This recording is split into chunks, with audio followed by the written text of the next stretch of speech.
Hello, everybody. Peter Maravellis here. On behalf of City Lights booksellers and publishers and the City Lights Foundation, I'd like to welcome you to City Lights Live, the virtual reading series that features the works of authors we know and love through readings, discussions, and forums moving into the summer season and beyond. As always, we are beaming to you from the unceded ancestral grounds of the Ramaytush Ohlone peoples, also known as the San Francisco Bay Area. We'd like to take this moment to acknowledge those who have come before us as stewards of the land and offer our respect.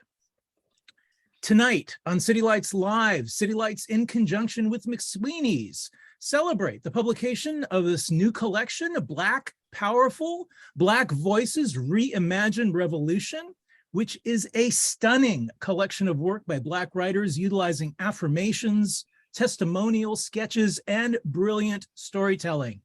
The prose in Black Powerful generates a palpable field of energy. It aims to actualize and empower. It suggests the depths of possibility and envisions a reimagined space of joy and liberation.